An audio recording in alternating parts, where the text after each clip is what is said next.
From the Wayne County Courthouse in Goldsboro, North Carolina, Wayne Goldsboro Television brings you the meeting of the Wayne County Board of Commissioners. Please stand by for the Wayne County Board of Commissioners meeting.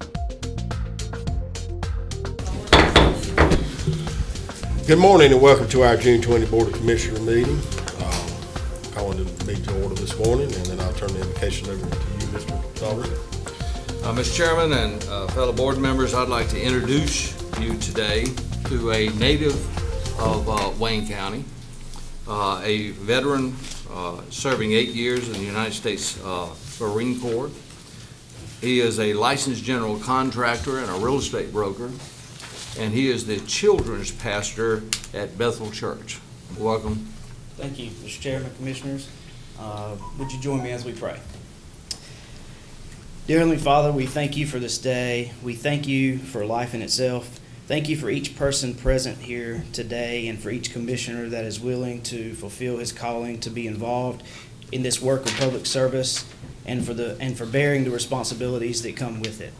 God, I also want to thank you for your love for us as well as your freedom. Also thank you for the men and women of our armed services who fight for that freedom on a daily basis. God, today this Board of Commissioners along with the county officials are gathered to conduct business. And as they do, I ask that you grant them the wisdom to govern on these issues at hand, grant them the ability to continue to work together in peace, even when there's honest disagreement, and grant them that peace and pride and joy in their task.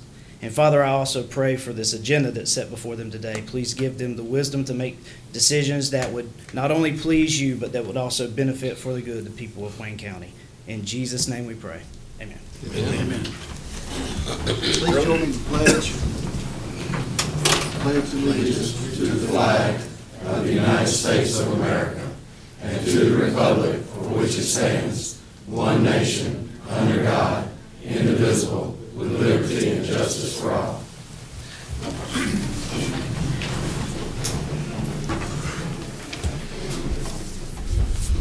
I trust that all the commissioners have the opportunity to read the minutes or any corrections to the minutes. Is there a motion to approve the minutes? Motion to approve. We have a motion on the floor. Is there any discussion? All those in favor, please raise your right hand. We have an approval. We did have a couple of changes on the agenda, and we added the training center under the unfinished business, and then a property sale under new business. Anything else that needs to be added? I think that's it. I think that's it too. Okay, does commissioners have anything else they want to add to the agenda? Move approval. Okay, we have a motion on the floor to approve the agenda. All those in favor, please raise your right hand. Thank you. Okay, looks like we got a lot of special employee service plans kind of recognition this morning, so I guess the commissioners need to come down front. Or really, we're just that popular right now. You got it. Oh, okay, so I'm going to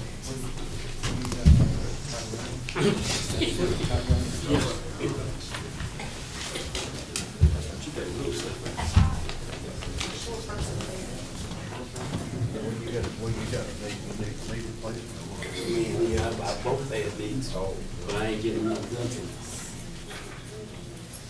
It'll be a good day's work. But I'll do a lot worse than good.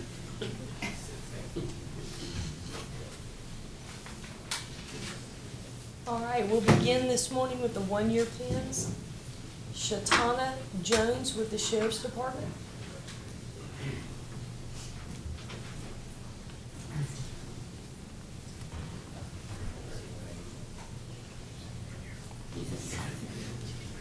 Chelsea Millard or Millard with the DSS Child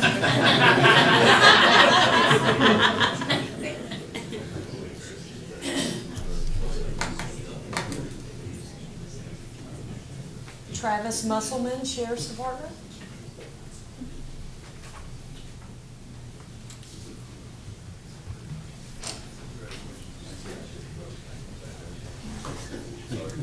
Dana Raper with maternity care.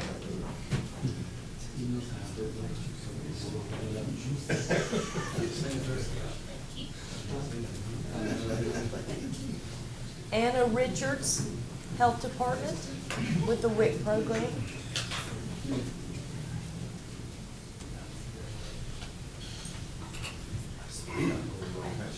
Kyle Sleppy, Emergency Medical Services.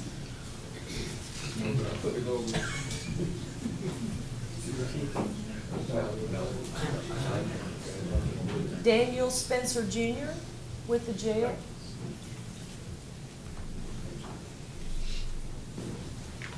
Cynthia Stewart, Department of Social Services.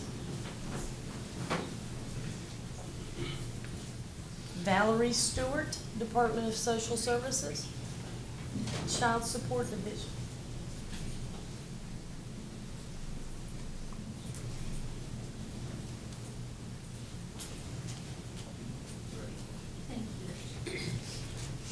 Aaliyah Bailey, Department of Social Services, Income Maintenance. There you go, that sounds good.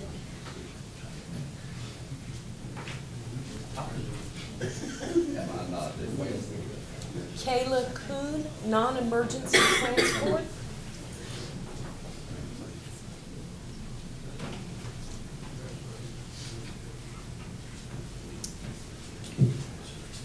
Kaylee Day, Department of Social Services, Regular Services Department.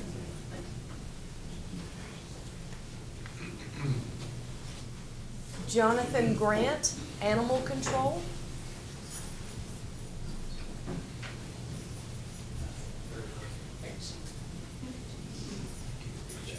Dietrich Harris, Jail.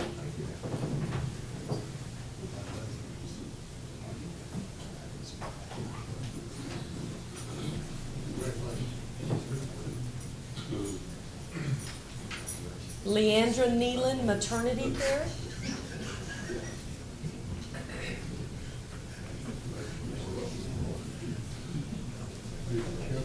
Pamela Moore, Department of Social Services, Income Maintenance Department.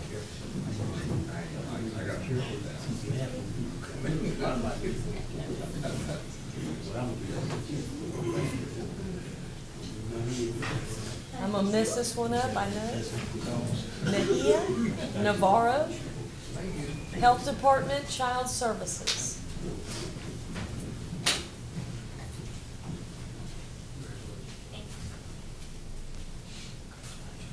Nathaniel Neal with the jail.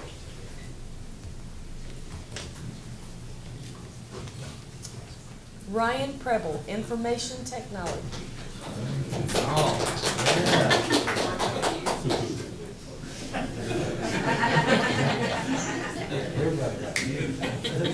You got a fan club now.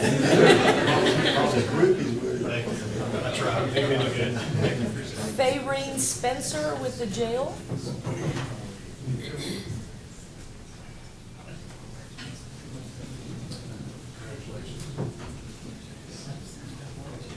Melissa Stansel, Emergency Services.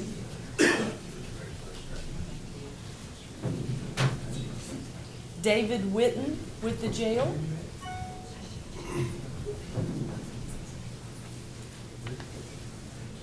Tiffany Williams, Non-Emergency Transport.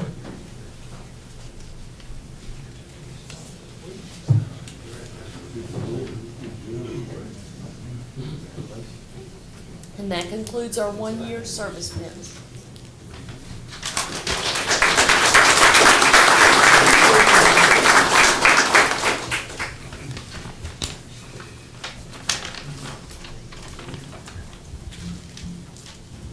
Next will be our 5-year anniversaries. And we will begin with Mr. Wayne Alley from Public Affairs.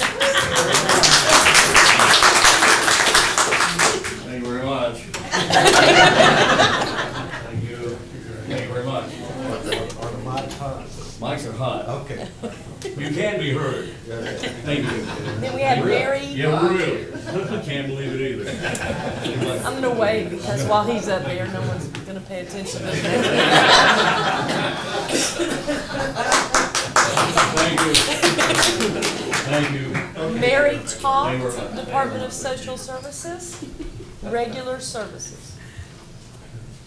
Y'all clap for Mary.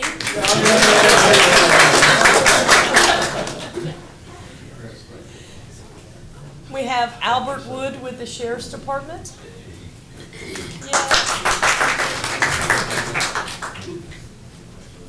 We have Mr. David Madden with the Health Department.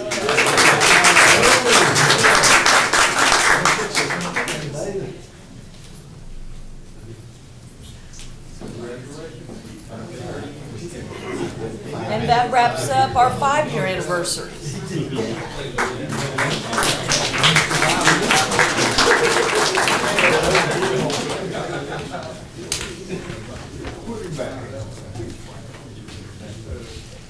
Next, we have those receiving their 10-year anniversary pins, beginning with Ashley Davis from the Facilities Department.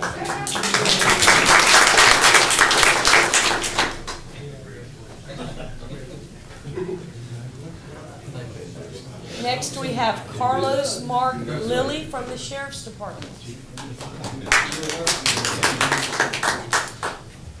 And Michael Ray Rayner from Emergency Services.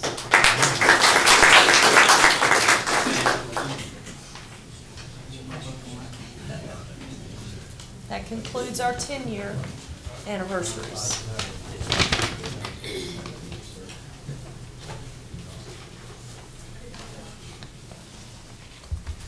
We have 2 individuals receiving their 15-year anniversary pins, beginning with Natasha Lynn Kelly from Emergency Medical Services.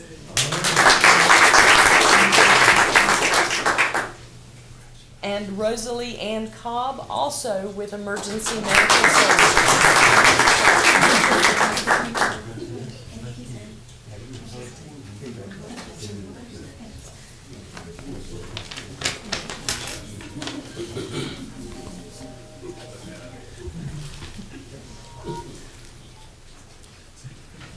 We move on to our 20-year anniversaries, beginning with Mr. Christopher J. Stone.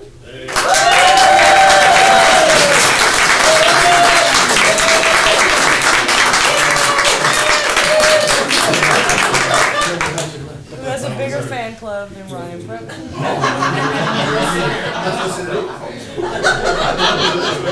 I was shocked. I just think I'm getting that much closer to leaving. Vicki Hill with the Department of Social Services.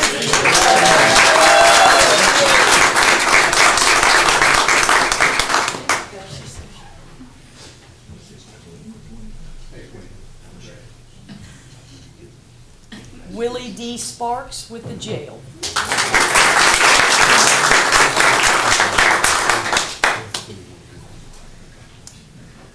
And Miss Bonnie Krause from the Health Department.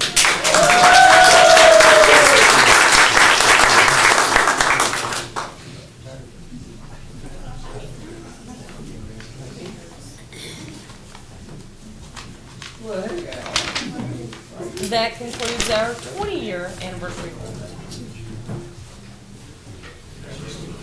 And today we have one 25-year anniversary, and that is Ms. Barbara A. Daniels from the Department of Social Services, Income Maintenance.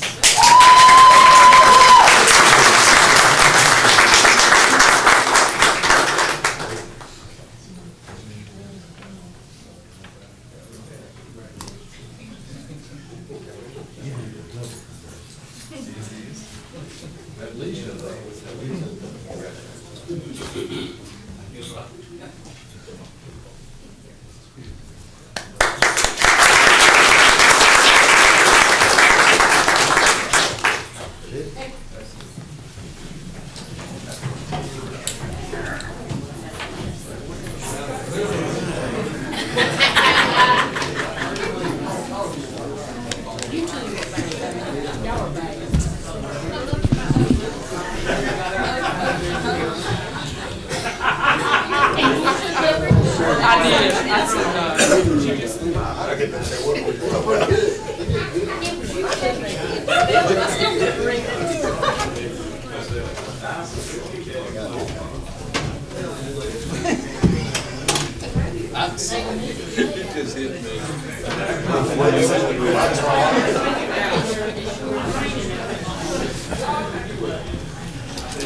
Morning, Wade.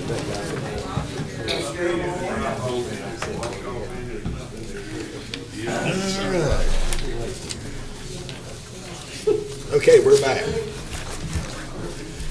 We're past our time for the public comment, but so we'll go ahead and go to that.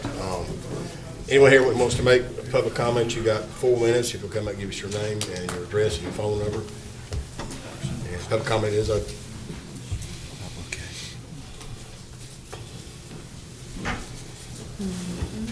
My name is Leitra Siobhan Stanley. I live at 916 Bryan Boulevard. I came to ask, what have you guys done about my problem? You know what problem I'm talking about, don't you? At Bosco Beach.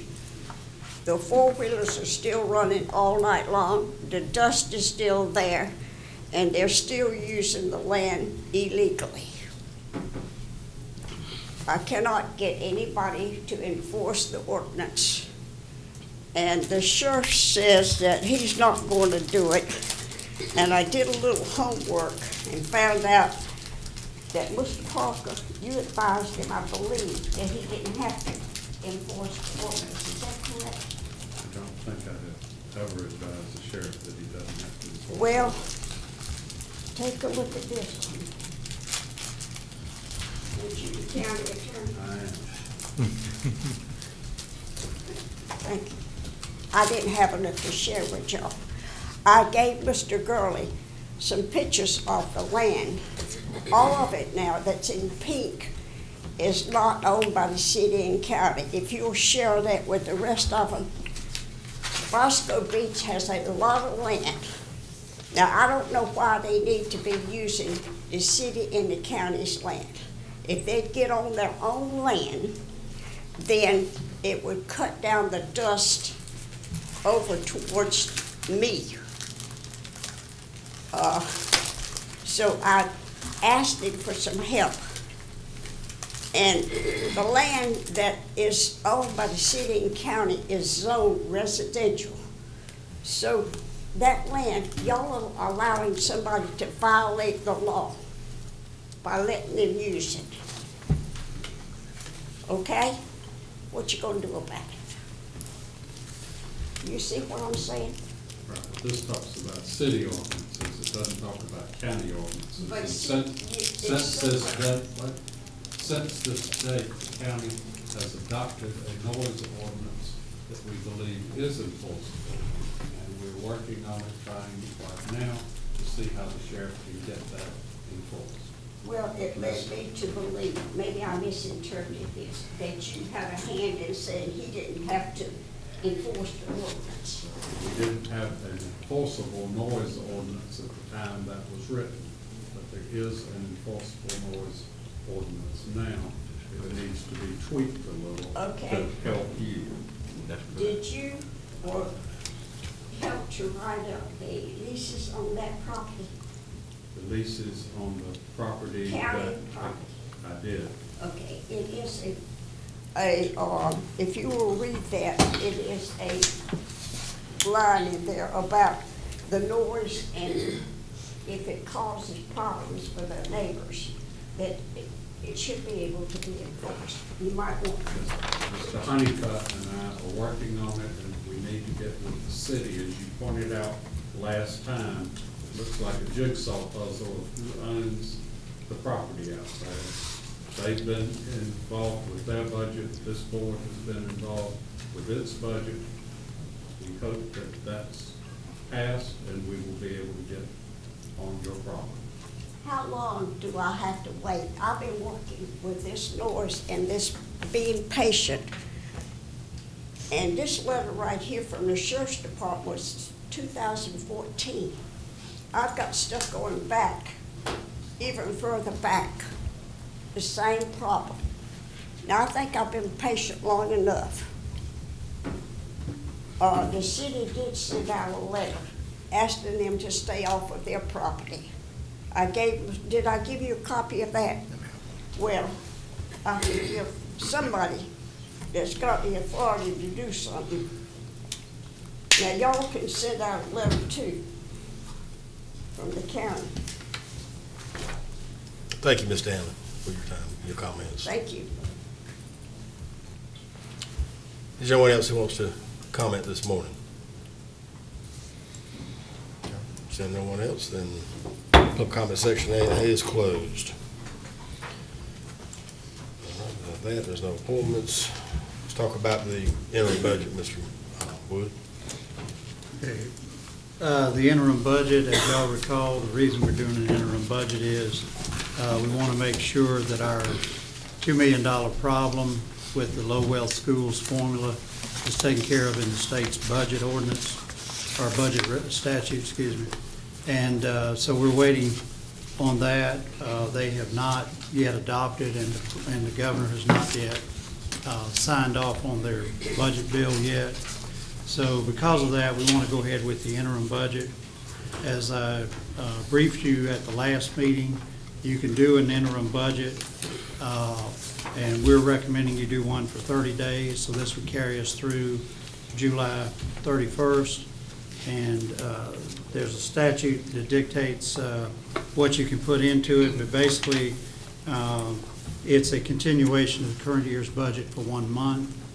And you also take out any capital outlay, and you do not set the tax rate at this time. So we will wait on the tax rate until we do the regular budget. What I am recommending to you is that if you recall, we don't have a meeting scheduled for the 1st of July. And so what I would recommend is, if they pass it in the next few days, is that we come back under a special meeting and go ahead and adopt our regular budget. It would be great if we could get it done before June 30th, and then basically this one would become null and void. So that's what we'd like to do. The interim budget, you have the dollar figures before you. Again, the reason they're so small is this is 1/12 of the budget. It's not a full year's budget. Mr. Chairman. Yes, sir. Mr. Wood, if you do call for a special meeting, do you have to have presence for all 7 commissioners? No. Okay, good deal. I asked that question last time. And what we will be doing, the one I handed out to you this morning, if everybody would take a look at that, that is what we would be doing with the regular budget, and that has all of the changes that you made at your work sessions. So if we think we got them all, but if we omitted something, or you think we need to add something, let us know. We think we got everything. This was from the notes that Finance took during those two or three meetings we had. So please review that, because that will be what we'll be going by whenever we call that regular meeting, or that special meeting on the budget. Does anybody have any questions on how we're going to proceed then? Yes, sir. Could I inquire in making a motion to approve the interim budget? Can you refer to these pages, or how do you identify? You would just, well, this is the interim budget ordinance, so I would just recommend that you read the title of that ordinance as your motion. All right, so you wouldn't have to refer to pages? No. Okay. So are you making that motion? Mr. Chairman, I hereby make a motion that we adopt an interim budget ordinance for Wayne County, North Carolina for fiscal year 2018 as outlined. Got a motion on the floor, or any comments, any discussion? Just one thing for those who weren't here during the 8 o'clock session, it does look like the language in the budget that protects the low wealth funding for Wayne County is in the new budget, and it's, we appreciate our legislative leaders for looking out for Wayne County. All right, any other discussion? All right, all those in favor, please raise your right hand. We're passed. And hopefully we'll be able to come back in a week or so and pass the regular. That's right. Let's hope that happens. Okay. Okay. Training center. The architect, you want to talk about that very quickly? Yes. Craig, do you want to handle Or get Craig to do it? Just Yeah. a minute. Since he's in the memo, then put him up there. Good morning, and thank you, Mr. Chairman of the Board. We would like to recommend to you from the Training Center Committee that we look at hiring Stuart Cooper Newell as the architect, and that we begin our contract negotiations with Stuart Cooper. They've got extensive experience in North Carolina, especially dealing with community colleges and dealing with training centers. And we had 11 submittals. We interviewed 3 yesterday. Really had a very good committee meeting. It was an all-day affair. Appreciate the help Mel did as well, and the fire chiefs and the sheriff. But we all unanimously would like to recommend that we begin our contract negotiations with Stuart Cooper Newell for the training center to be located at Wayne Community College. Any questions? Mr. Chairman, is it my understanding by approving of a training center that will be used by all of the fire departments in Wayne County, and they're not going to have individual ones scattered throughout? We would like for that to be. You know, the fire departments are still separate and independent, but our consensus would be that we would encourage them to specifically use the training center at the community college. Right. The ones that exist, you know, they may decide to use them somewhat, but with facilities you'll have out there, this will be a complete training facility, and none of them have all the components that this would have. Well, could I inquire further? I mean, I think one of the goals here was to save money by having a centralized training center. And I just want to make sure that we, in fact, are not going to have a new training center and also spending resources for individual training centers. Have we That'll be up to you as to whether to approve any of those in the future, should they ask. You did have representation from the association there. Yes, we have 3 of the 7 members were appointed by the Firefighters Association to participate in this. And their executive board, I believe, was unanimous, recommended they go into these, participate in this. And also Beverly Deans with Wayne Community College was also on the committee as well. And according to her, the college is 100% behind the project. Well, and I'm 100% behind the project, but I would hope that we have an understanding with our fire departments that they're not going to use dollars that we are assessing tax on these fire districts and on our citizens to provide that service. And if they're using those dollars to go ahead and continue to build training facilities at each individual department, I don't think we've accomplished much.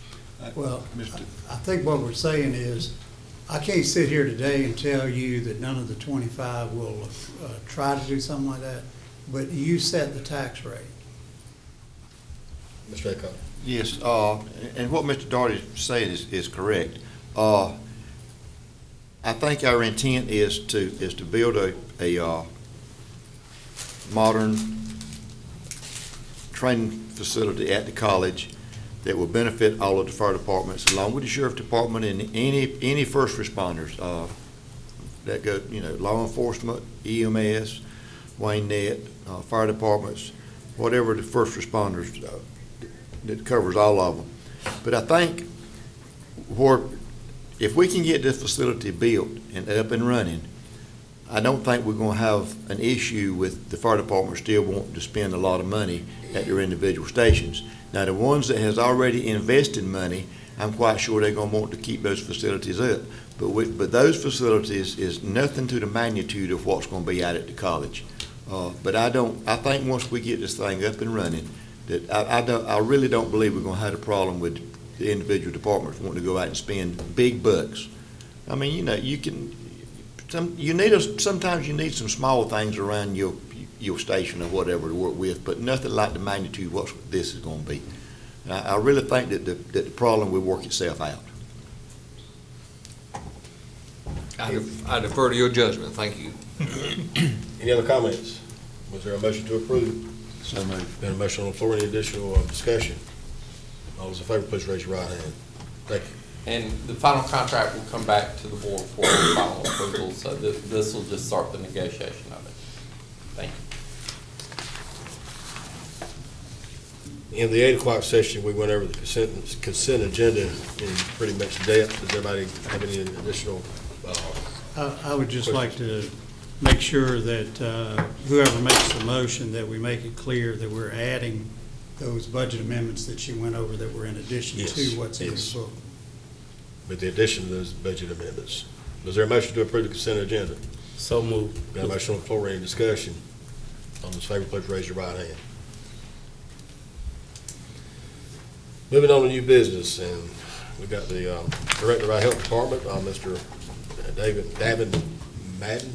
He'll come up front. 5 years anniversary today. And what, can it get any better? Yeah, that's it.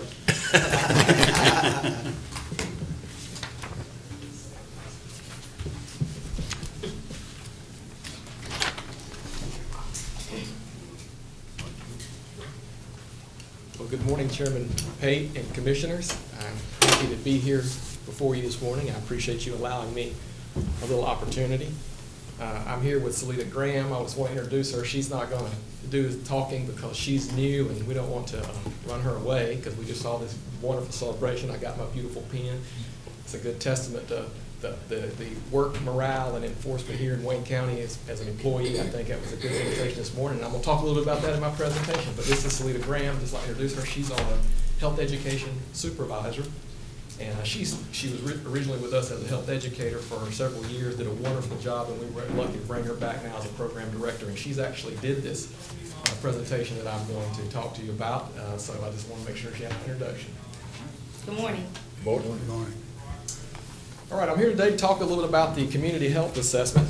This presentation, I'll try to be as brief as I can. Those of you that know me, that is a challenge. So I will keep a clock over here, and if it gets too long, feel free to throw anything that's not sharp in my direction. The community health assessment is something that we're required to do every 3 to 4 years by law. And what the community health assessment, do I have a means to trigger it, Karen? No. I have to just kind of You have to look at, just point at me or nod or something. Make sure I was ready to go forward. So it's what we do every 3 to 4 years, and it's the community's voice on health issues in the community. And when we talk about health issues, we're not specifically talking about blood pressure and jumping jacks. This is looking at those core foundational elements that drive the community's health, the perception of the community, and what it looks like to those that are looking from the outside as well as those that are being affected by it from the inside of the community. This talks about economic status, talks about crime rates, talks about access to care, and we'll get into a little bit of that. I won't go through all the little details here for you to respect your time, but this gives you kind of an overview of what it does. We quantify certain health issues in the community. We look and detect certain trends that we see, evaluate. We try to identify health inequities or disparities because those are where our resources should be directed towards. And we also look at a comparison with our peer communities as well, just to see where we kind of fit, kind of in a qualified position with some counties that have similar demographics, similar wealth, similar size, etc. Of the community health assessment. This is really a significant document that we do, and it's done in partnership, which I'll mention here in a moment and give them some recognition. But it's not just a health department endeavor. This is actually a partner collaboration that significantly develops a document that does these things right here. It increases the community awareness, and that's so critical for the awareness because we get tied up in our day-to-day operations, and sometimes we let slip by where should we be reprioritizing our resources, where should we be developing our strategic objectives. Once we look at those, we prioritize what we feel, and this is coming also from the voices of the community that we assess in this survey. Again, we do the identification, and then we try to look at evidence-based strategies as interventions and preventive measures to work on some of those targeted issues. But the overall goal here is improvement of the health status. And again, that's why I say it over and over again, and I don't say it because I just think that everybody thinks of it. But when you say health, typically everybody thinks of, again, my blood pressure, or what's the death rate due to cancer. And so health is really this large encompassed element of these drivers: education, jobs, safety, those elements. Just give a nod to our partners. This could not be done really as thoroughly as by the health department alone, because it is a quite extensive endeavor. But we partnered with East Carolina to do our statistical evaluation of our survey results. We partner, of course, with the hospital. The hospital is our big partner here. It's really not all counties partner with their hospitals. I think that they would be remiss if they did not, because when you're looking at the health of a community, we know that on the back end of health care, which is the treatment, mitigation, and response to health care, the hospital plays an enormous role. Health department works more on the preventive side. So it's critical that those two ends of the spectrum come together and evaluate this. And of course, Watch also being an access provider that deals with a lot of our vulnerable population was a partner in this as well. So let's talk a little bit about our primary data gathering and how we do this, just so you kind of get an understanding of the depth of this. We're required to only do one thing. We're required to either do a survey, an adequate survey that we develop as a team of experts to the community. Or we can do focus groups. And focus groups, if you're not familiar with them, is where you bring in 6 to 12 people from a location, and you sit down and you kind of walk through. You don't lead them, but you walk through challenges that they may have or concerns they may have, and you gather this information. You're only required to do one. We do two. We do them both. Now, sometimes that, staff groan a little bit with us on this because it is extra effort, but we think it really gives us a good capture of what we're trying to look at here for this community health assessment. So we put together 6 focus groups, and we also distributed out 1,000 or more surveys. We received 598 back. That's acceptable. We would like to see higher, but the state does no longer set a minimal end number for surveys returned. Why, I don't really know the answer to that. No one's given me the correct answer. And then we look at the secondary data, the things from the Center for Disease Control, North Carolina Health Statistics. We pull all this secondary data in. This is just a brief slide to kind of bring to point some of these elements I talked about earlier. This talks about, these are the things that this health assessment tries to pull from the community. Again, we don't lead them, we don't tell them, well, I think, as David Madden, the health director, that this is the issue, because of course I have plenty of opinions about that, but we don't try to lead them into that. We simply ask them, what is their thought? What are their thoughts in regards to the impact on their health and wellness in the community? These are the things that we see typically under these drivers. These are very significant elements, because you look at childhood experiences. See, you don't think of that typically in health. We look at housing, education, social support, family incomes, employment, just the community as a whole. And those are all those elements that come together, like I said, with safety and family and structure, and then of course access to health care. This gives you a slide talking about our life expectancy. We have just a normal distribution of ages in Wayne County. This is nothing really remarkable here, but it gives you a percentage distribution histogram here of the total population in age. Our life expectancy is 77.3 years, which is pretty good and pretty normal. This gives you a breakdown of our race and ethnicity in the community. You see our 3 primary populations are whites, blacks, and Hispanics. You see about 55% white, about 31% black, and about 10.5% Hispanic, and then we have some other Asians, Pacific Islander. Fairly common distribution of race and ethnicity across eastern North Carolina. Now, this is the slide I want to take just a few minutes to talk to you about. This is the one I think as commissioners you would have interest in. You have interest in all of them, of course, but here's one that I know that would specifically be of importance to you. This gives you some breakdown of what Wayne County looks like over the past 4 years in trends. As you see, first of all, in poverty level, we have increased from 2010 to 2014. And the reason why we have that data is because, data is always old when you're looking at secondary data. It's always a few years old as it's collected. When you look over at our median household income, it has went down just slightly, but it has went down, while North Carolina has went up. That goes back to what we said, I said earlier in my little spiel about the economics of the community, of Wayne County itself being a strong employer. And I know we're working hard as the county agency with our Development Alliance to really recruit jobs and businesses that pay good wages. This is so critical because you see that statistic is something that, we don't want to typically see that, but it's only a marginal decrease. So we've really been pretty stable across the 4 years, while North Carolina across the whole has only seen a slight growth. When you look at the unemployment rate, it's down across North Carolina. We are significantly down. So we're trending very similar with the state overall. And then when you look at the uninsured rate, we've been very stable there. There's a slight decrease in our uninsured rate. And there's a lot of factors that play into that. We look at the Affordable Care Act about people getting insurance, but there's a lot of discussion about the benefit to some of those elements with catastrophic plans. And of course, overall in North Carolina, you saw that there's a slight decrease in our uninsured rates. Another slide that I want you to take a moment to just look at some of the statistics on here. This is a education slide, and this is very critical because ultimately, family unit and education are the two core blessings you can give a child or you can take away from a child. If a child does not have a nurturing environment with some parental role models and that support structure, and they don't have influence on the love of education and given the opportunity to obtain education at an appropriate level, they're starting a three-legged race already way behind, and they're missing a leg. So they're not going to achieve well. This has been shown time and time again. This is so important about education attainment as well as that family unit structure. What you see here is you see the pie graph that gives you a demonstration of the percentage of people that have advanced degrees in weighing. It's not a large number, and that's not atypical again given our location.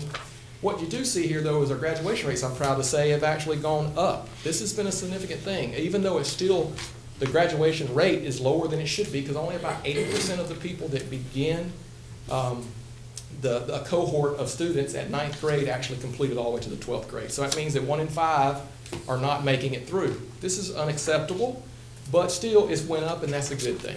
And the dropout rate we put in here just as a kind of a corollary with the graduation rate. What the dropout rate really means, if a student leaves a school, there's some data that shows that they enroll somewhere else. If they don't show up anywhere else on the radar, they typically fall under dropout numbers. Now, sometimes students can go overseas or things like that, and that they wouldn't get reported, and they may be in education there. So that we just put it here as a comparison level, but you see the dropout rate has had a good trend. Important findings. Next. So here's a couple things that came out of our data report when we looked at our community health assessment. The teen pregnancy rate, this is something that's always been a concern for Wayne County. It has really gone down. The wonderful efforts of concentrated focus and resources into reducing teen pregnancy, because it starts a whole process of a lot of times of socioeconomic problems, has gone down with North Carolina's trend. We have seen that the education interventions, we have seen that the resources pumped into that has really made a difference, and teens are listening, and we're using new technologies like social media to get messages out. When you look at the disparities rate, though, which is the graph just below that, we still see that there is something, though, as much as I talk about teen pregnancy rate going down, the problem is we still have a disparate number of African American females teenagers getting pregnant. And so see, that number is significant. Even though it's dropped down significantly, you see on the graph, it's really coming down. You see the Hispanic population slightly going above that. You see that terribly high trend that it occurred over the years. So that's something you always want to be cautious of when you're looking at a health and wellness intervention for strategies, is looking at those trends. Even though the total number at the top graph shows a great reduction, you want to make sure that any particular population is not falling through the cracks. Infant mortality is another litmus test, if you will, from a health perspective about the wealth and the health of the community. What you want to see is good birth outcomes, babies brought into full term and brought in healthy and well. And so you see here that Wayne County struggled for a while. In about 2012-ish, we started implementing, we started doing improved measures. We got a grant to do some infant mortality assessment teams, and we have really worked hard, and now we're actually below the state average. It's been a good thing, because that's great, because we're having more babies born healthy, but the problem is, too, is that sometimes that can be detrimental to us, because we get disqualified for grants to further those programs that we put into place, and we get kind of stuck trying to sustain them on our own because we no longer have the rate as high as it is, but we still know that there was a problem that created it, and we've done good work. However, when again you look at disparities, you see that even though looking at the side graph below, you see that the number of infant mortalities that were in 2011 were significant in our African American population. they're still 3 times as high even today in our African American versus our white and Hispanic population. So that's something that we have to continue to educate young mothers about the social factors, about their health and wellness, about making sure we're getting good positive birth outcomes. This gives you a peer comparison of some counties. You see Wayne is in the gray column. So the question is always, well, how are we doing with our neighbors? How do we do it? What's killing us? What's killing them? Typically across America is cancer and heart disease. So if you look at Wayne County, the number one cause of death in Wayne County is cancer. Second is heart disease, then stroke, or cardiovascular disease, and then COPD, and then go through the column. I won't read all of them. But when you look at some of these are surrounding, these are not necessarily our peer counties, but these are our adjacent counties, because we thought that was important because we're all kind of in the same demographic region. We're very in line with them. So if people say, oh, Wayne County is a very unhealthy place because everybody's dying of cancer. Well, everybody's dying from cancer and heart disease pretty much across the board. I mean, so it's not like we're an outlier. Our death rates are pretty much typical for our population, and the leading causes are standard. Now, here's the problem with that as a health director. Most of these things that are killing people are preventable. They're preventable. Heart disease, cancer, cardiovascular, cerebrovascular, all these things, they're very preventable with our lifestyle choices, our diet, our exercise, the things you hear me talk about. And oh, God, here he goes again with this mess. But these are the things that can stop these deaths. It's amazing how we have a hard time working with the behavior modifications.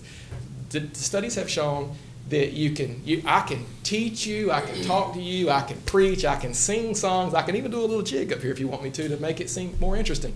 But it takes 44% of the impact of these things are based on individual self-behaviors. 44%. It's the most significant element that impacts whether you're going to die from heart disease or cancer at a premature rate based on your decisions. Thank you, Carol.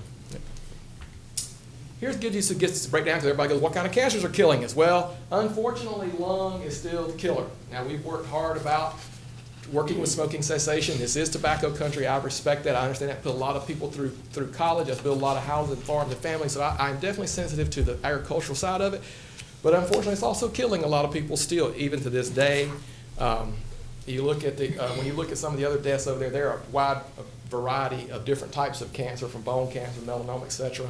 But you see that the big one is 398 deaths that occurred were due to lung cancer from 2009 to 2013. So 400 people. Again, many of these are preventable based on lifestyle choices and behaviors.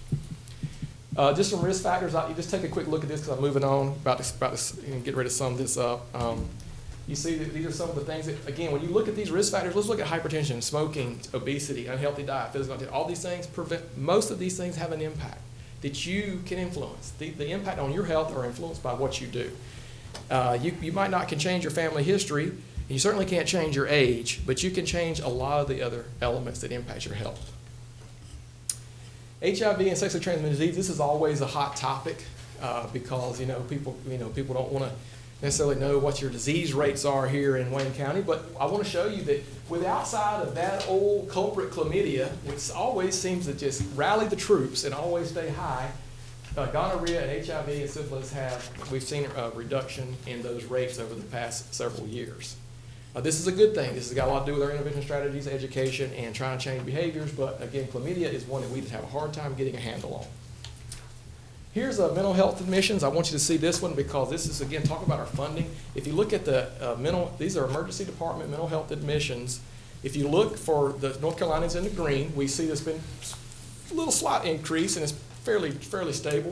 But you see Wayne County, we've seen a constant growth in mental health admissions. This is going back to the fact that we're finally getting to the point, we know that the LME system and the mental health system has had bumps and bruises over the years. A lot of questioning about how effective it has been in capturing people in that safety net and treating them properly and getting them back out so they can be functioning adults to work in their community and operate. However, with that being said, we're still seeing a lot of people that are just diagnosed with valid mental health disorders that have an impact on them, and the treatment sometimes can be challenging. Crime rate. Talk a little about this. This is one where we see it in the paper all the time about the murders. I want you to know that Wayne County definitely has crime, and we all are well aware of that. If you see it's higher, our crime rates are higher than the North Carolina average. But if you look at the trend data, and it doesn't lie, crime has went down significantly over the past 7 years. About 5 to 7 years, we have seen a reduction in their crime rate. So this has been good. It is a safer place. And we know that there's always more work needs to be done, and in the community that are exposed to those isolated areas of higher crime, they may not feel that, but in general, it is a safer place to live, and the crime rates have gone down. County health rankings, I'm going to skip through that one. For the sake of time, that one, skip through. Okay, what are our areas? Out of the assessment, this is what we focused on. We could have focused on mental health, we could have focused on substance abuse. They were recognized in our assessment.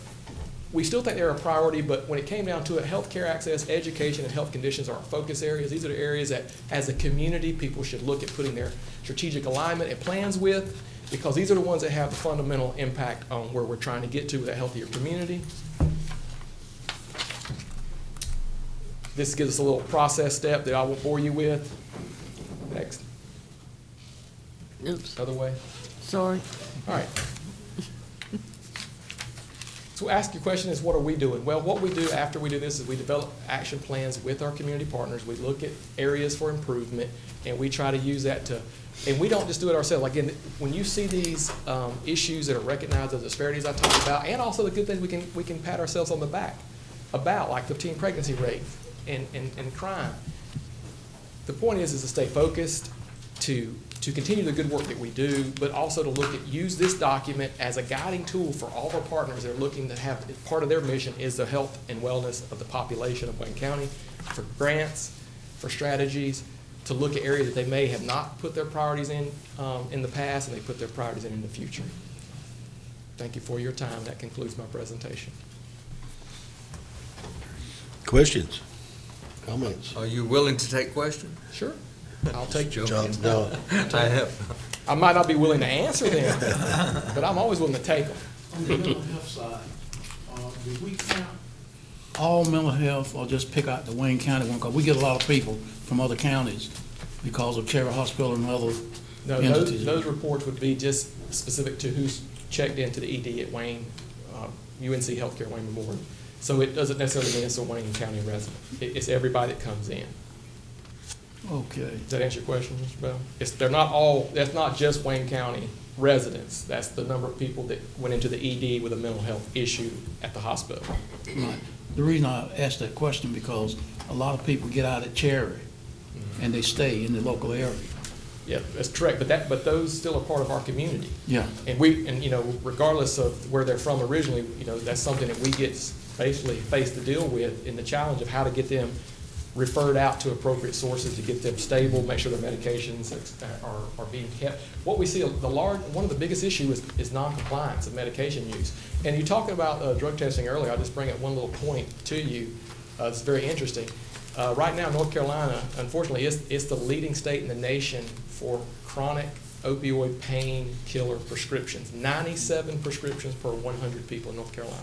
Now, that doesn't mean everybody's got a pain medication prescribed. Some may have 3, some may have 8, some may have 12. But right now, North Carolina, and that guidance has been changed through the CDC, and hopefully we'll see a recovery, start seeing improvement. But right now, there's 97 chronic disease prescriptions per 100 people in North Carolina. That makes us the leading state in the nation. It's like a lot of doctor shopping to do. Yeah. That plays an important role. It does. That's high. That's unacceptable. That's high. Mr. Chairman, can I ask a question?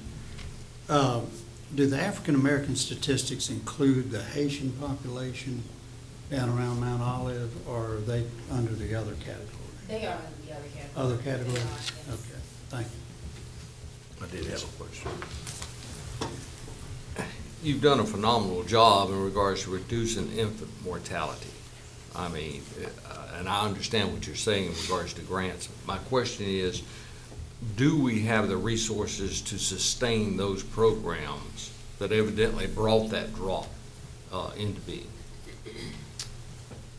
Well, honestly, I think we do, as long as our funding that we currently use now at least stays steady, stays equal. If we begin to reduce those fundings, both from the state, and that's part of, the issue. A lot of these programs work on grants, and they work on subsidy from the county, and they also maybe work on some additional revenues through fundraising or state monies. Since there's so many pots of money that comes in to maintain and sustain those programs, that's where it's always a fickle outcome. And to answer your question, Mr. Dr. directly, is, yes, now we do, but that could change from year to year depending on a decision made at the legislators, or it could be made here locally. All these decisions could have an impact on whether these programs continue to run at their level or not. So that level funding, if we stay where we are today, I think we do, with potential to grow is always there, but yes. Well, just for some clarification, if I'm understanding, you got grants, allowed us to implement programs, the infant mortality rate dropped, but once you drop below the state average, is that tying you to where you no longer are getting the grants? We do not qualify for some going forward, yes. Sometimes when the state will see these infant mortality rates, they'll set aside money to go towards interventions, and last year they did that, and we did not qualify for the funds. We lost. Well, we just don't want to see those rates going. We don't want to see them go. We're rather going down, but I'm Right. saying it puts you in a kind of a place where you're doing great, but you don't get any more additional funds to continue your work. Sure. Okay, thank you. Get punished for doing well. We know the feeling. Yeah, I know, I'm serious. Think about that a little well. Yeah. Any other questions? Thanks, sir. Thank you for your time. Thanks for coming over. All right, let's see here, where are we now? Moving on to the National Association of County memorandum. This is about appointing a delegate to the NACO conference if you're going to go. I'm not sure if anybody's registered to go. I'm not planning to go. I'm not going. Well, That takes care of that, and that takes care of that? let's move on. It's just not in a really great place this year. It's not. What's wrong with Franklin, Ohio? What's wrong with what? Google it, you'll see what I'm talking about. It's Franklin, Ohio. Is that where they're having it? Yes, sir. Franklin, Ohio, really? You want to know where it is? No. Nobody knows. It's a suburb. Yes, it is. Dayton, which is about an hour or two away. Okay, let's go ahead and move on to the, let's see, report of sale of bonds. Yeah, I just wanted to give you an update on that. And I had given you a memo earlier when we had sold them, but I wanted to go over this a little bit. As y'all recall, we started off talking about selling about $42.3 million worth of bonds. That was what we needed for our project. We saved about $2.6 million based on the two projects, primarily the Meadow Lane School. We saved quite a bit of money there, and then we also saved some money on the Canterbury Village and North Creek subdivision paving project. So when we looked at all of that, met with our financial advisors, we were able to drop that by $2.6 million. You remember we came back and reported that to you. So that put us a little bit below $40 million, but we did not sell $40 million worth of bonds. We sold $35,945,000. And so obviously you're going to ask, well, why didn't you sell the full amount? The reason is that in discussing it with the bond underwriters, they wanted to raise the rates on what the coupon rate would be on some of these. But when they do that, and that's higher than the marketplace for those bonds, then they have to pay you a premium on the front end. And they paid us a premium of $4,262,006.95.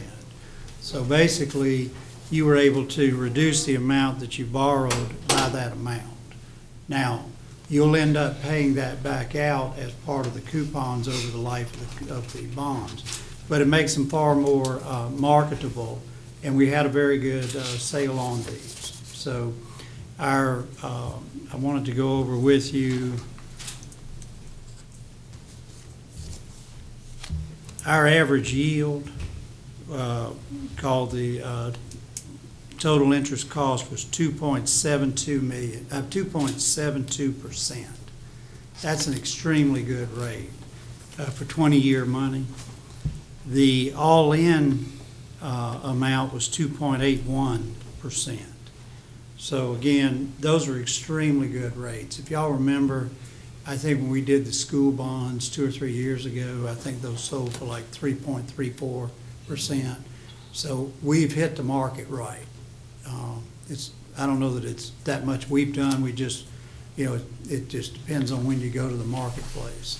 So the LGC was involved in reviewing what the bank was offering us as far as the negotiated sale. So was Davenport. We went over everything with them on at least 2 occasions. Then they called us up after they had the numbers. We went back over them again. Allison was there, Borden, myself, and Craig, and went through everything. We got an extremely good rate, so we're very pleased with this. I wanted to report to you those bonds will close, meaning that's the date we get the money, on June the 28th. And if y'all remember, one of our goals was to have that money in hand before June 30th, so that, because we've advanced a lot of money on the Maxwell Center, we haven't advanced that much on the schools yet, but primarily on the Maxwell Center and a couple of other projects. So rather than have a receivable on our books at June 30th saying we're supposed to get this money, we'll now have the cash, and we'll repay ourselves for the money that we have forwarded on that. So again, I think we had a very successful bond sale. We're very pleased with it. We also are very pleased that we got a AA rating on our GO debt. We got a AA minus on what we actually issued, which was the limited obligation bonds. And you may say, well, why do you get a lower rate on that? The reason is a general obligation bond pledges the full faith and credit of the county, which is just a fancy term for saying your taxing authority. So what you're doing in a general obligation bond is you're giving the bond buyers a covenant or a promise that you will raise sufficient property taxes to pay the bonds. That's the best collateral you can give anybody, because you're basically saying whatever it takes, we're going to raise the money. A limited obligation bond, on the other hand, you pledge, the collateral that you pledge is the buildings themselves. So, but the reality is in North Carolina, nobody's going to default in North Carolina. The LGC won't let you. They will come in and take over your finances and make sure you pay the bonds if necessary.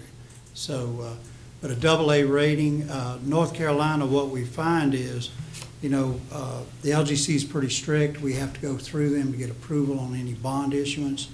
Not every state does that.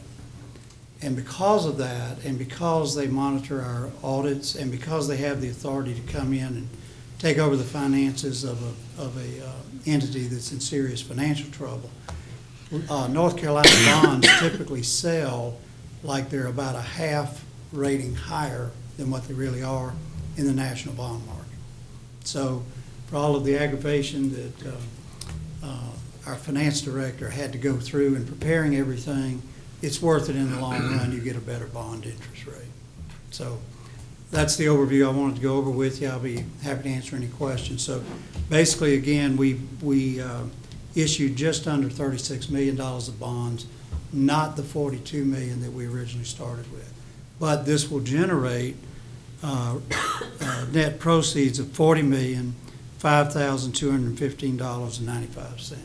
So that is what we'll be using to do our projects with. Mr. County Manager, if you won the lottery, would you jump up and down or have some excitement? I mean, this is absolutely wonderful news. I mean, you made that presentation as if, well, we did okay. It really and truly, to look at this, we were anticipating to borrowing $42 million. That's right. We ended up reducing that. Actually, we're down to 35 is what you said. 35.9. 35.9, so 36 million. You got a rate of 2.81. I don't know where you can borrow money at 2.81, and it has to come from looking at the stability of our county finances and the job you've done over the last few years in regards to putting us in the position to where we could borrow it at 2.8. I mean, it's just phenomenal. It's just a great job. Well, thank you. So I'm a little more excited than you are about it. I've been excited. I'm always looking to make comparisons between what folks say and think. Back here, 15, 20 years ago, Magic Johnson won his first NBA championship. He was running around just hugging everybody, jumping up and down. When he got to Kareem Abdul-Jabbar, Kareem told him, said, "Calm down, man." He said, "We've done this before." So We've done this before. I think the manager has borrowed money before, and just to compliment, as I sit here listening to the detail that you all put into looking at our finances and borrowing money, making decisions when the best time is, and following through with that. I just want to follow up on what Joe said, although I wanted to throw that in about Joe loves to jump up and down. But Joe was excited today. He was congratulating people very accurately and vividly in the line down there. He was congratulating people on how they looked and all that kind of thing. So he's hyped up this morning. Right. But he's sort of back to his old Joe. We sort of wondered where he was for a while. But thank you, though, for the detail that you all put into this. And I do want to say, Borden and Craig also participated in this, but the one person I want to single out is Allison Spade. Y'all don't see it, but in order to issue bonds, we have to issue something called a POS, and it doesn't stand for what you think it does. Although there are times I'm sure she may have thought of it. But it's a preliminary official statement, and then at the end it turns to an official statement.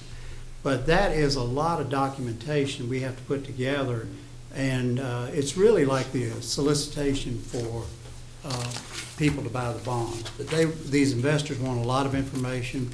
Securities and Exchange Commission requires that. And you may not know this, but the issuance of municipal bonds is regulated by Securities and Exchange Commission. So we have to go through a lot of hoops. Now we get a lot of help from Davenport and the LGC, but when it comes down to it, it's the local finance director that ends up having to get all that information together and a lot of the writing and everything. So, Allison, I just want to thank you for that. And I jokingly told her in her year and a half as finance director, I don't know what else we could throw at her. We've gone through a bond rating now. We've done a bond issue. We've done a number of things that are one-time things usually, but you've done a great job on it. I was going to comment, I know you borrowed money before, but I bet you ever borrowed it at 2.81. No. I'd say interest and I'm rates. Excited about that too. Interest rates today are unbelievably low. I mean, if you're going to borrow, this is the time to do it. We couldn't have picked a better time to incredible for these projects. Like I said, if you remember, we were very happy when we did Grantham and Spring Creek at about 3.3 something, and those were good rates. But these are exceptionally good rates. It's unbelievable. Now, Ms. Wood, the good interest rate, if I understand the world trends, it had to do with our slow economy. I mean, the slower our economy is, the more likely we ought to get good rates so that. Well, it actually has to do with, I think a lot of it has to do with the Federal Reserve Board has artificially kept interest rates low. And if you think about it, when you look at whether or not, if you're looking at it from the retail investor side, like if one of us wanted to buy these bonds, you're going to look at CDs, you're going to look at bonds, you're going to look at stocks, and where do you make an investment? And the reality is they've kept fixed rates so low that you make almost nothing on CDs anymore. Right. A lot of people think the stock market is overpriced right now. So, but they have kept interest rates on fixed income very low. And that has had a real impact not only on municipal bonds but also corporate bonds. So I attribute a lot of it to that. But I'm by no means a bond expert, but I think that's a lot of it because you look at the relative investments you could make, and they're all low on fixed income. I have a question, Mr. Chairman. Sure. Is that bonds, are they marketed by groups like Merrill Lynch and places like that? Well, I'm glad you brought that up. We sold these to R.W. Baird, which was the bond underwriter. Right. So what a bond underwriter does then is they go and put them on what's called the secondary bond market. So that's who goes out and sells them. Now, in a lot of cases here, what Baird had done, probably the majority of these bonds were pre-sold by them, meaning they are going to close with us on the 28th, turn right around, and insurance companies, different large investors have already committed to buy a lot of these bonds. What has not been committed to buy, then R.W. Baird would have in its inventory, and then they could market those on the secondary market. So for instance, if somebody wants to buy municipal bonds and goes to a broker, they would have them on a website that you have on the municipal bond market, and they can say, we've got, a 9-year bond, limited obligation bond from Wayne County. It's paying this yield. Here's what it would cost you to buy it. Bonds are very popular now, municipal bonds, because first of all, they're safe investment. That's right. About as safe as you can get. The risk factor is very low. Right. And so it could be that some of us here might see these bonds come up. And well, that's right. Brokers that we deal with. And of course, the advantage that one of the reasons we get such a low rate is we're tax exempt. Now, if you buy bonds in the state in which you reside, which is North Carolina, you're also these are also tax exempt for state income purposes. That's right. So somebody from North Carolina buying these bonds would get they are tax exempt under federal income tax and tax exempt under North Carolina law. And one of the things that the bond council, one of the biggest things the bond council does, two things. One, the bond council certifies that we followed all the rules and regulations and the process was right. Nobody can challenge it. The second thing they're doing is they're certifying their tax exempt status. So all of that helps us in selling these. Periodically, you will see things come up in Congress about doing away with that tax exemption. So, we just have to stay vigilant. But I think between cities and counties and states, we're usually able to fight that off. All right, anything else? Job well done. Thank you so much. Let's move on to number 4, the recommended changes to the personnel policy. Geraldine spoke at length about that earlier. Has anybody got any additional questions on that? Hearing none, is there a motion to approve? So moved. Got a motion on the floor. Any discussion? All those in favor, please raise your right hand. Jetport, and we kind of did the same thing. Mr. Wood went over that and pretty lengthy.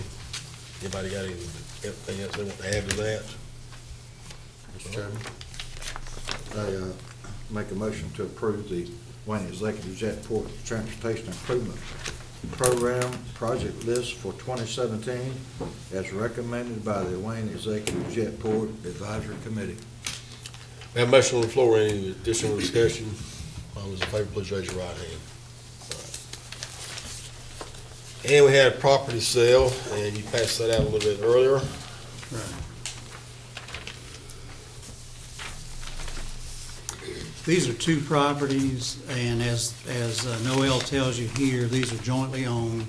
The city has gone through their process. They've gone through the 10-day upset bid process procedure. These are the final bids, so they're recommending that we accept the offer. And basically, you would get half of what that offer is on each one because they're jointly owned. We need a motion to approve that. Yes, sir. Is there a motion to approve? So moved. Got a motion on the floor. Any discussion? All those in favor, please raise your right hand. Thank you. County manager comments. I don't have too many comments, and I know we're a little pushed for time because we do have some closed sessions, but I did want to just mention to you, we've got a number of projects that are well underway here, and one of the things we're going to do at the facilities meeting today is kind of go over where we're at on all of those. And some of them we're just now getting started, you know, with the either proposals, qualifications, that sort of thing. So we have a lot going on, but I think we're making good progress. I did find out last week that we're having somewhat of an issue at the Maxwell Center on the sedimentation pond. As y'all know, we keep hitting water around here on these various lots, and we've hit some water in there.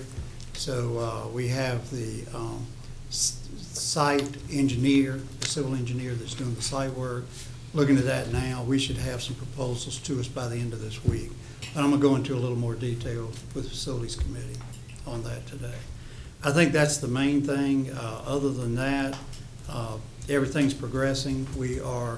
Craig is meeting regularly now with James Wade, and they are getting the policies and procedures in place. I'm going to be in some of those meetings, but it'll primarily be Craig and James as they work through all of those issues. And as y'all know, before we can actually sign anybody up to rent it, we have to have the rates and all of that in place. So we'll be coming back to you shortly with all of those recommendations. They're doing a survey now surrounding areas, and so our pricing is competitive on that. I think with that, those are the major things we're working on. The budget, of course, I think that's behind us now, other than having a special meeting whenever the legislature does that. I do want to again thank Representative Bell and also Lewis Pate, Senator Lewis Pate, and all of our delegation, but I think John really carried the ball on this one. That was a big improvement, because as y'all know, that has forestalled us having to do a tax increase. And hopefully we've got this thing resolved going forward in the future as well.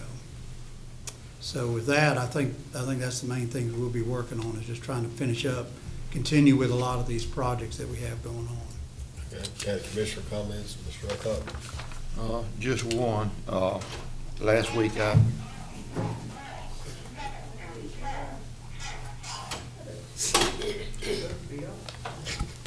week I attended the foundation at the college, their fundraiser for scholarships. It was held out at, I think one of the golf tournaments was at Walnut Creek, and one was here at Goldsboro Event Center or Goldsboro Country Club. And I don't have the exact figures, but they had a good fundraiser. I mean, it was, I don't know, probably over, well, I don't know what the figure was. But anyhow, the college will be, the foundation will be able to provide a lot of scholarships for students. So I just want to thank everyone that contributed to that. And that's all I have, Mr. Chairman. Was that from those tickets? Yeah. I didn't win. I had 10 times more than you did, and I didn't do it. Mr. Bell. Fortunate for me that the health director gave my report. We sat on the same meeting, and that's what he gave at the Juvenile Justice Report Committee meeting, and that's what it was all about, what he gave you today. And I have a copy of the contract and agreement for East Point that she's running off. I had to go home and get it. It just came in the mail. So I'm giving each of you a copy of it before you leave, if you don't mind. Okay, that's great. Thank you, sir. Mr. Mayor. I just have a couple of things. The jet port's already been mentioned. I also attended the Apprenticeship Council meeting over in Raleigh.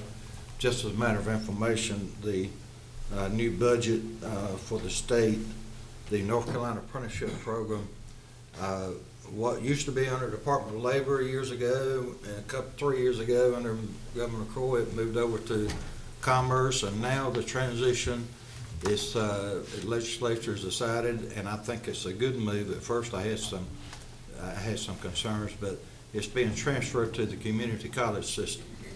So we in Wayne County,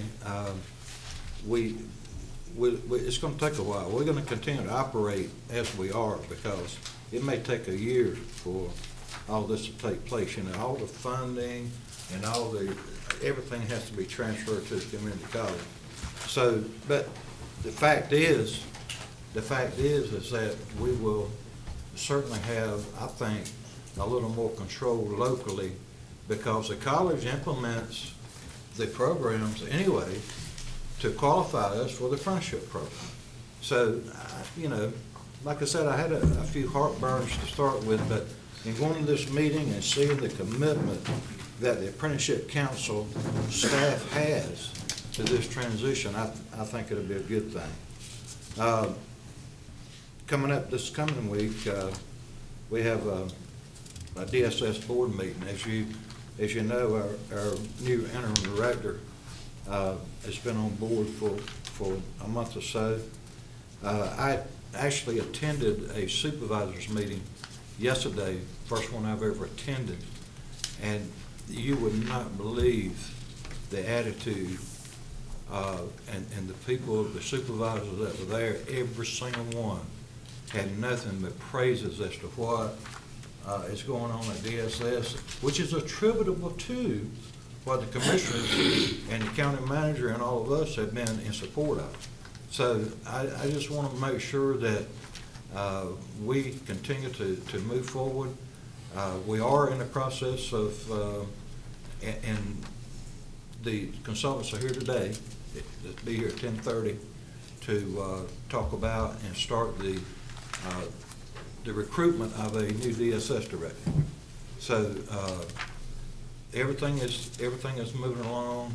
Changes are being made, positive changes, and that's all I have, Mr. Chairman. Thank you, Mr. Barber.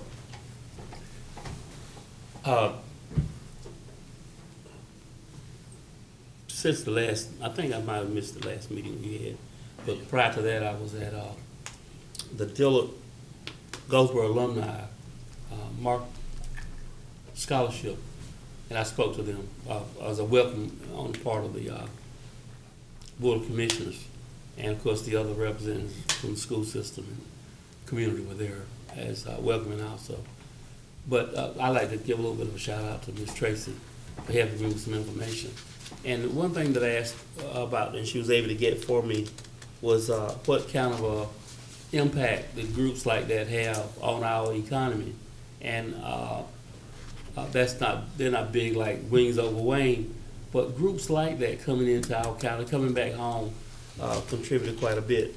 And I found that information she sent, but I can't make it come up so I can read it. But a significant number of hotel rooms and so forth was spent, and then people who are here on a regular basis, when their folk come in, they're out at the restaurants, you know, and spending money.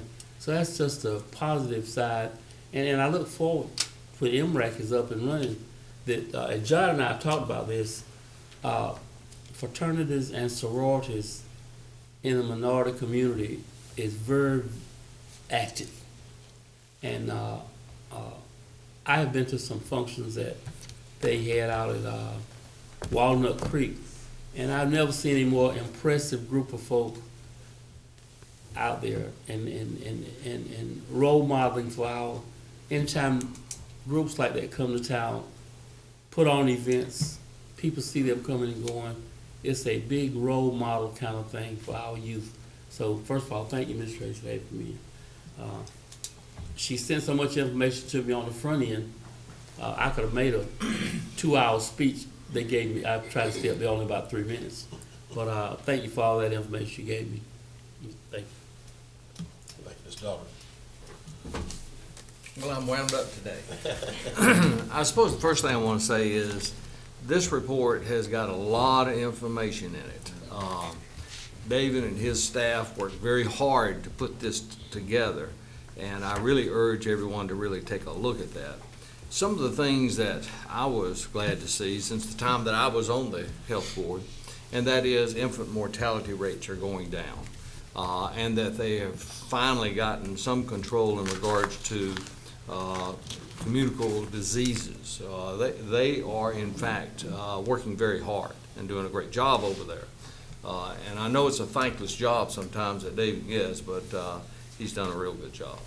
One of the things that really showed up there that I'm going to editorialize a bit right now, because we're going to hear a lot in the discussion in regards to health care and reforming health care and the Obamacare.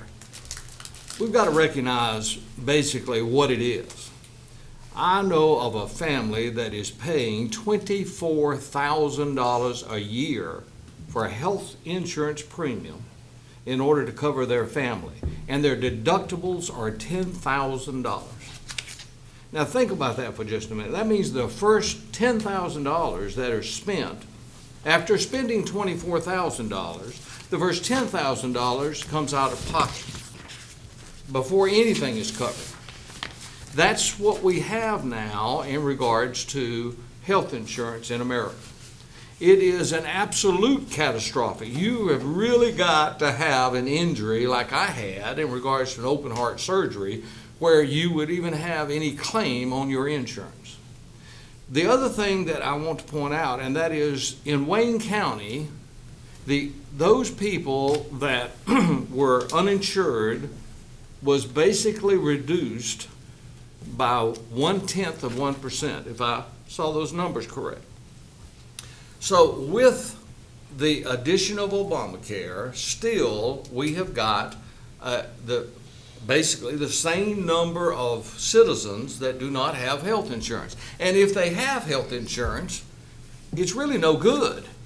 It really is no good, because no one is going to spend, who's got $10,000 to spend in order to get. So what will happen is they will go to the hospital, they go to the emergency room, more people are going to the emergency room because they cannot spend the dollars going to their doctor.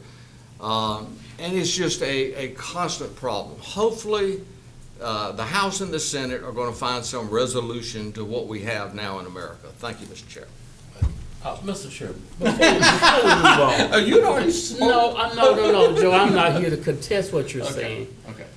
I think there needs to be a lot more information given to the community about the whole business of insurance. And Joe, this is not about Obamacare versus the Republican plan that they're dealing with now, because there was the whole business of how the insurance was becoming had to been trending up before 2014 when the Obamacare took because we've been hearing about Obamacare a long time before it actually went into effect. My understanding is it really started to take effect around 2014. But here's the point that I'm making. I want to call upon our leaders in Raleigh to take a close look and be vocal about what insurance costs in North Carolina and what they would actually pay, whether it be our personal health care or what they would pay for claims related to property. Now, I go through the Matthew process, through Hurricane Matthew, and here's what is out there. I had two pieces of property that are considered my personal property, one in Wayne County, one in Fayetteville, and they paid the claims. But with my rental property, they have they have a way out of it. We have a deductible, and then we have a wind deductible, and that second deductible has a exit. It has a get-off clause for the insurance companies. So I'll stop, Joe. There needs to be a greater discussion and understanding about insurances in North Carolina. And I call upon people who are a lot smarter than I am to see how the citizens can be safeguarded from what I believe is the abuses from insurance companies. I believe that.